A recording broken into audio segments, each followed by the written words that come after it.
এভাগ অনুষ্ঠিত কৰিলে সেই অনুষ্ঠান ভাগৰ জৰিয়তে অকল যে গৃহস্থই অনুষ্ঠান অনুষ্ঠিত কৰিছে গৃহস্থৰে যে কল্যাণ হ'ব সেইটো নহয়। এই অনুষ্ঠানৰ লগতে আমাৰ ইয়াত যিমান সকলে অংশগ্ৰহণ কৰিব ইয়াৰ শব্দ যলৈকে যাব ইয়াক যোনে য'ৰ পৰাই যেনেধৰণে শ্ৰদ্ধা কৰিব ইয়াত সকলোৱে উপকৃত হয়।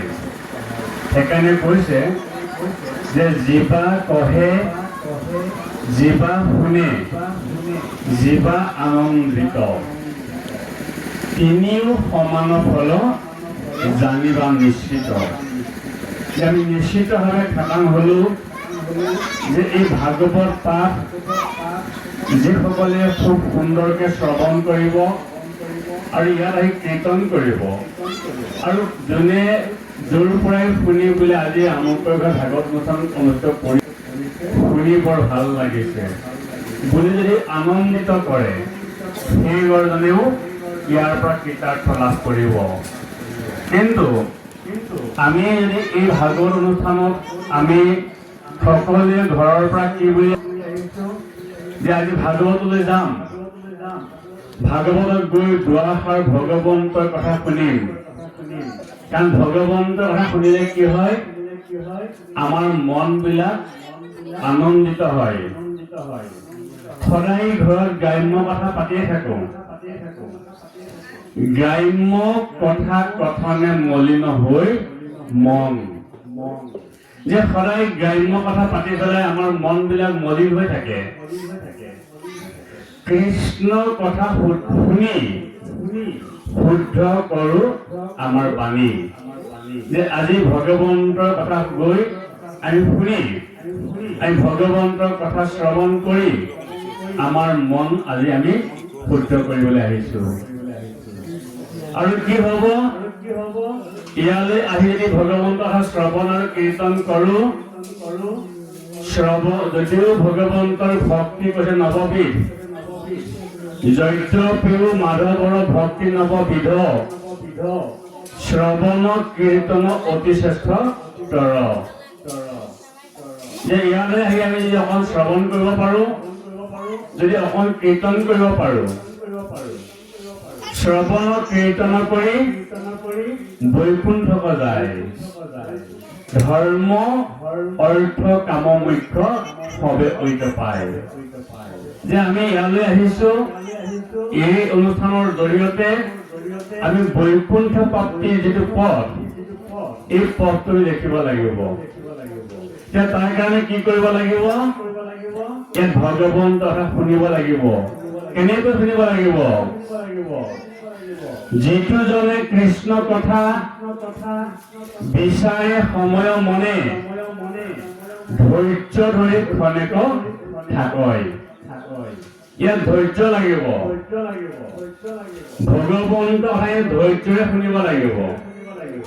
মনত ৰাখিব যেনেকৈ আমি ঘৰৰ পৰা আহিছিলোঁ ভাগৱতৰ কথা শুনি বৈকুণ্ঠৰ পথ আমি ইয়াৰ পৰা দেখিব লাগিব।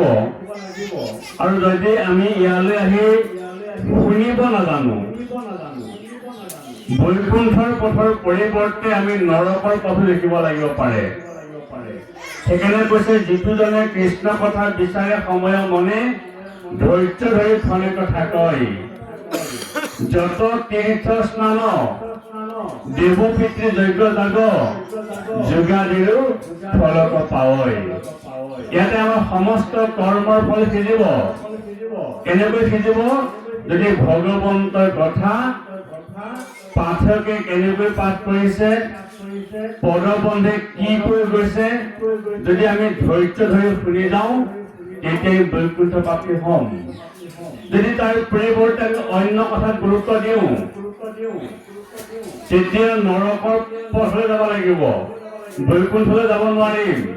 ইয়ালৈ আহিও আমি বৈকুণ্ঠত থাকিও আমি নৰকলৈ যাব লাগিব পাৰে। সাৱধান বৈকুণ্ঠৰ দ্বাৰৰখীয়া জয় বিজয় আছিল থাকিব নজনাৰ কাৰণে বৈকুণ্ঠৰ পৰা কলৈ যাবলগীয়া হ'ল তিনি জন্ম অসুৰ জন্ম ল'বলগীয়া হ'ল। গতিকে আমিও বৈকুণ্ঠলৈ আহিলো বুলি গতি নাপাম যদিহে থাকিব নাজানো, যদিহে শুনিব নাজানো। ইয়াত কি কৰিলে অপৰাধ হ'ব? আমাক ঘোষাত মাধৱদেৱ গুৰুজনে আমাক খুব সুন্দৰকে কৈছে। কি বুলি কৈছে? হৰিৰ কীৰ্তন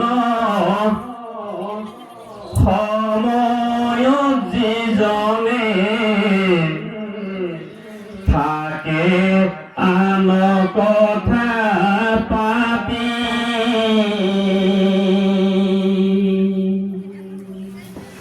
অন্তকালে নিয়া যমদূতে ধৰি দিয়ে তাক উগ্ৰ শাস্তি। সাৱধান, ভাগৱতলৈ আহি আমি ভাগৱতৰ কথাই শুনিম। সদায় গ্ৰাম্য কথা পাতি আছো, গ্ৰাম্য কথা শুনি আছো।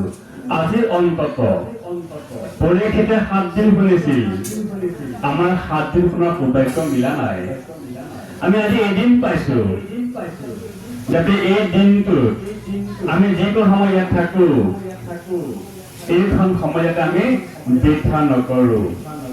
সেইকাৰণে আমাক আৰম্ভণিতে মংগলাচৰণ কৰি গ'ল যে খুব সাৱধান, ভগৱন্তৰ কথা সকলোৰে শুনাৰ সৌভাগ্য নাই। আপুনি আমি আজি পৰম সৌভাগ্য বোলে ইয়ালৈ আহিছো বুলি কৈছে যে যাৰ আছে পুণ্য অসংখ্যাত সিহে পাতে কাণ কৃষ্ণৰ কথা। সকলোৱে কিন্তু শুনিব নোৱাৰে। আমি যে আহিছো এয়াও নিশ্চয় আমাৰ পৰম পুণ্যৰ ফলত আজি পাইছো। এইকাৰণে আজি ইয়াতে বৰ সুন্দৰ অধ্যায় ওলাইছে। মংগলাচৰণতে আমাৰ পাঠে পাঠে পাঠ কৰি গ'ল যে প্ৰথম স্কন্ধৰ পৰা দ্বাদশ পৰ্যন্ত পঢ়িলা ৰাজাত মহামুনিন্দ মহন্তে। যদিও দ্বাদশ স্কন্ধ ভাগৱতৰ সকলোৱে সোৱাদ লগা, অতিকৈ সোৱাদ লগা কোনটো স্কন্ধ বুলি কৈছে? দশম স্কন্ধ। কিয়? যে প্ৰথম স্কন্ধৰ পৰা নৱম স্কন্ধ পৰ্যন্ত বিভিন্ন ঋষিমুনিসকলৰ দ্বাৰাই ভাগৱতৰ বিভিন্ন আখ্যান উপাখ্যান পাঠ কৰি আমাৰ মন স্বচ্ছ কৰিলে, ইন্দ্ৰিয়ক জিতেন্দ্ৰিয় কৰিলে, সকলো নাৰায়ণৰ পৰ হৈ গলো আৰু তাৰ পিছতেই ভগৱন্তৰ জন্ম হ'ল। ভাগৱন্তৰ কিয় জন্ম হ'বলগীয়া বুলি কৈছে? যেতিয়াই পৃথিৱীত অন্যায় অত্যাচাৰ, দুৰ্বলীৰ ওপৰত বলিৰ অত্যাচাৰ, এনেধৰণৰ বিভিন্ন অমংগল দেখা দিয়ে, যদিও ভগৱন্তৰ জন্ম নাই, আমাক কৈছে যে নাহিকে জন্ম তথাপি তুমি জন্ম ধৰা, পুহি জন্মে জীৱৰ জন্ম দূৰ কৰা। অৰ্থাৎ জীৱবিলাকক গতি দিবৰ কাৰণে আৰু জগতৰ কল্যাণ সাধন কৰিবৰ কাৰণে, দুষ্টক দমন কৰিবৰ কাৰণে, শান্তক পালন কৰিবৰ কাৰণে ভগৱন্তই জন্ম ল'বলগীয়া হ'ল। এতিয়া সেইকাৰণে আজি পদবন্ধে আমি কলৈকে গৈ আছো যে সমস্ত দেৱতাসকলৰ ওচৰত গৈ বসুমতী ক্ৰন্দন কৰিছে। আমাৰ পাঠক বাপে কৈ গৈছে আৰম্ভণিতে যে ইয়াত ৰাস পাতি থাকে। আজি আমি ৰাসৰ কথাকে আলোচনা কৰিম। আমাৰ ৰাসৰ প্ৰাক মুহূৰ্তত যি কংসালয়, এই কংসালয়ৰ কাহিনীটিকে কৈ আছে। যেতিয়া বসুমতী ক্ৰন্দনত প্ৰভু ভগৱন্তৰ ওচৰত নিবেদন জনোৱাত প্ৰভু ভগৱন্তই সমস্ত দেৱতাক আশ্বাস দিলে যে মই গম পাইছো পৃথিৱীত অন্যায় অত্যাচাৰৰ সীমা বাঢ়ি গৈছে আৰু সেই অন্যায় অত্যাচাৰবোৰ দূৰ কৰিবলৈ মই নিজে বসুদেৱ আৰু দৈৱকীৰ গৃহত জন্ম লাভ কৰিম। তোমালোকে নিশ্চিতভাৱে গৈ মোৰ লীলা চাই থাকা। আৰু এই লীলাখিনি যোনে শুনিব, আমাক আৰম্ভণিতে কৈ গ'ল ভগৱন্তৰ এই জন্ম লীলা যোনে শুনিব, যোনে কব, যোনে হৃদয়ংগম কৰিব, তেওঁ পৰম গতি লাভ কৰিব। গতিকে এতিয়া পদবন্ধে কৈছে যে ইতিমধ্যে দৈৱকীৰ বিবাহ হৈ গৈছে। দৈৱকীক আগবঢ়াবলৈ কংস ৰজা নিজে গৈছে। খুব সুন্দৰকে শুনিবচোন যে বিহা কৰি বহুদেৱে গৃহে যাইবা চিত্ৰে ৰথত চৰিলা গয়া দৈৱকী সহিতে দেখি কংস ৰজা ভগিনীৰ প্ৰীতি কৰি ৰথে চৰি ঘোঁৰাৰ ধৰিলা বাঘ জৰি। কংসই নিজেই ৰথ চলাই দৈৱকীক আগবঢ়াবলৈ গ'ল। আৰু তেনেকুৱাতে কি হ'ল যে ঘোঁৰা ডকাই যাই কংস চৰিয়া ৰথত শুনিলা আকাশী বাণী জাহান্তে পথত। যেতিয়া গৈ আছে আকাশী বাণী আহি গ'ল। কি বুলি আহিলে? জাক লয়া জাক কংস সোণৰে অজ্ঞান এহিৰ অস্ত্ৰম পুত্ৰ চুৰ লইব প্ৰাণ। এইখিনিলৈকে আমাৰ পদবন্ধে কৈ গৈছে। ভাগৱত ঠাকুৰ আমাৰ গল্পৰ দৰে আমাৰ সাধুৰ দৰে কথা আকাৰে কৈ যাব দিব পাৰিলেহেঁতেন, কিন্তু কিয় নিদিলে? কিয় সুৰত পাঠ কৰিবলগীয়া হ'ল? ইয়াৰ তত্ত্ব আছে যে পদবন্ধে পাঠ কৰি যাওঁতেই আমি কষ্ট কৰিব লাগিব। কি কৰিবলৈ? শুনিবলৈ। আমি কষ্ট কৰি শুনিব লাগিব যে পদবন্ধে পাঠ কৰি যাওঁতেন, পদ গাই যাওঁতেন কি বুলি কৈ গ'ল। এই তত্ত্বটো আমি আহৰণ কৰিবলৈ চেষ্টা কৰিব লাগিব। তেতিয়াহে আমাৰ ধৈৰ্য শক্তি প্ৰথম সৃষ্টি হ'ব। ভাগৱতলৈ আহিবলৈ হ'লে ধৈৰ্য, সহ্য, ক্ষমা, দয়া এইকেইটা গুণ লাগিব। ইয়াৰে প্ৰথমটো হৈছে ধৈৰ্য। গতিকে ভাগৱতৰ আমি অনুষ্ঠানত ভাগৱতৰ চৌহদত প্ৰৱেশ কৰাৰ লগে লগে আমি কেইটামান বস্তু ত্যাগ কৰিব লাগিব। কি কি? লোভ, মোহ, কাম, ক্ৰোধ, দম্ভ, দস্য, অহংকাৰ, ঈৰ্ষা, অপ্ৰিয় আৰু তিৰস্কাৰ। ইয়াত আহি সেৱা কৰি দিয়াৰ লগে লগে চব বাদ দিব লাগিব। বাদ দি ইয়াত ধৈৰ্য ধৰি ভগৱন্তৰ কথা শুনিব লাগিব। তেতিয়াহে ভগৱন্তৰ কথাই আমাক ক্ৰিয়া কৰিব। যেতিয়া আমি ধৈৰ্য ধৰি বহিম ভগৱন্তৰ কথালৈ কেনি সোমাব বাৰু? ও কৰ্ণ পথে ভকতৰ হিয়াত প্ৰৱেশী হৰি দুৰ্বাসনা হৰে সমস্তৰ।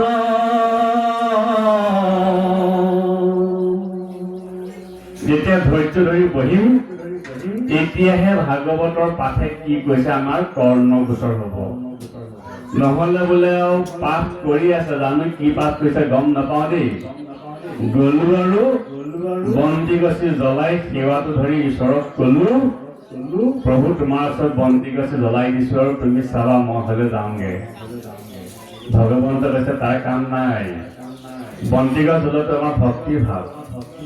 বন্তি গছৰ জ্বলোৱাৰ লগে লগে আমি মনৰ পৰা এই সমস্ত ভাৱ দূৰ কৰি ভগৱন্তৰ কথা কি বুলি কৈছে পাঠে খন্তেক যদি শ্ৰৱণ আৰু কীৰ্তন কৰি যাওঁ তেতিয়াহে এই বন্তি গছৰ মূল্য বা আমাৰ সেৱাভাগীৰ মূল্য থাকিব বুলি ভাগৱতৰ পদবন্ধে কোৱাৰ বাবে আমি আপোনাক ক'বলৈ আগবঢ়াই এতিয়া কেনেকৈ বসুদেৱ আৰু দৈৱকীৰ অষ্টম পুত্ৰই কংসক বধ কৰিব বুলি গম পোৱাৰ পিছত কংস কেনেকুৱা এটা অৱস্থালৈ তেওঁ পৰিণত হৈছে পদবন্ধে কৈ যাব, আপোনালোকে শুনিব, আমি আকৌ পুনৰ আলোচনা কৰিম। কৃষ্ণ লাগিব। এইকাৰণে কপিল প্ৰভুৱে মাতৃক কৈছিল যে হে মা, যদিহে মাতৃগৰাকী দুখীয়া হয় আমি কি বুজিম? দুখীয়া বুলি ক'লে ধন ধান নাই বুলিহে বুজিম। ভাগৱত ধন ধানৰ দুখীয়া নহয়। যদি ভকতিৰ দুখীয়া হয় তেতিয়া সন্তানে বোলে মাতৃ গৰ্ভতে কান্দে। কিয়? যে মাতৃগৰাকীয়ে উপযুক্ত জ্ঞানৰ অভাৱৰ কাৰণে যি খাব নালাগে তাকে খায়, যলৈ যাব নালাগে তালৈকে যায়, যি কৰিব নালাগে তাকেই কৰে। তাৰ কাৰণে যি খাব নালাগে তাকেই খোৱাৰ কাৰণে মাতৃ গৰ্ভত জীৱই কান্দিছিল। কপিল দেৱহতী একখান আপোনালোকে খুব সুন্দৰকে শুনিবচোন। দেৱহতী মাতৃক পুত্ৰ কপিলে কৈছে, দেহি মা, তোমাক যে মই কলো যে যেতিকখনে আছিলি তই পিতৃৰ শিৰত, জীৱৰূপে আকাৰ ললি মাতৃগৰ্ভত, মাতৃগৰ্ভত আকাৰ লোৱাৰ লগে লগে প্ৰয়োজন হৈছিল আহাৰৰ। যি আহাৰ মাতৃয়ে খাব লাগে সেই আহাৰ নাখাই অন্য আহাৰ খোৱাৰ কাৰণে গৰ্ভতে জীৱই কান্দিব লগা হৈছিল। কি বুলি কান্দিছিলে জানেনে বাৰু? খুব সুন্দৰকে শুনিবচোন।